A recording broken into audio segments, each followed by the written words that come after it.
Hello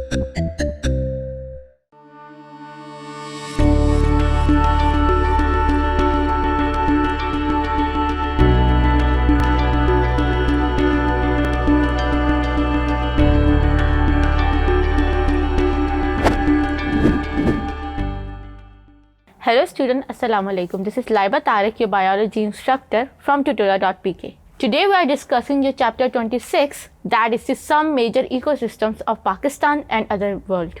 Let's start. So सबसे पहले हम बात करते हैं कि इकोसिस्टम होता क्या है। हम लोगों ने इससे प्रीवियस चैप्टर में ये चीज़ डिटेल में पढ़ी थी कि ecosystem living and non living components आपस में मिलजुल कर जब जिंदगी गुजारते हैं तो इसको हम लोग इकोसिस्टम कहते हैं। लिविंग में आपके जो है वो आप animals, plants, micro organisms, decomposer शामिल हैं, जबकि एबायोटिक फैक्टर में आपके पास air, water, soil and sun light वगैरह शामिल होती है। तो ये सब मिलकर आपका इकोसिस्टम बनाते हैं। अब as I have told you before कि इकोसिस्टम के अंदर जो चीज़ डिफाइन करते हैं कि इकोसिस्टम की कैरिंग कैपेसिटी, यानी उसमें ऑर्गेनिज्म कितने ज़्यादा होंगे या कितने कम होंगे और किस तरह के ऑर्गेनिज्म किसी खास इकोसिस्टम में सर्वाइव करेंगे, ये सारी चीज़ें डिपेंडेंट होती हैं अपॉन द क्लाइमेट। मौसम कैसा होगा। फॉर एग्जाम्पल, अगर मैं आपसे आज कहूँ कि आप जो है वो सहरा में जाके रहना शुरू कर दें तो आप रह सकते हैं। रीज़न क्या है? क्योंकि उसका क्लाइमेट इतना गर्म है कि वो किसी ह्यूमन के सर्वाइवल के लिए इम्पॉसिबल होता है। बिल्कुल इसीलिए कि एनिमल्स और प्लांट्स को भी सर्वाइवल के लिए खास टेम्परेचर चाहिए होता है और खास न्यूट्रिएंट्स चाहिए होते हैं।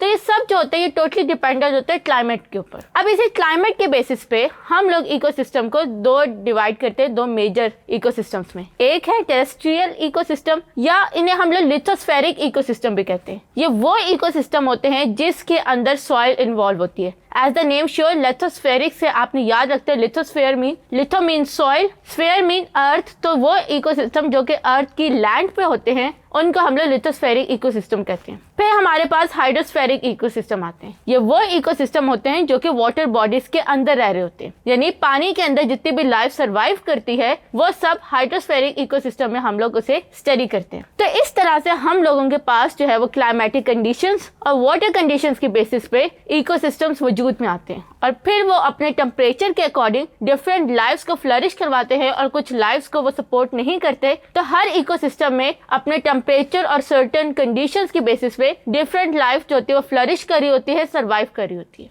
Thank you.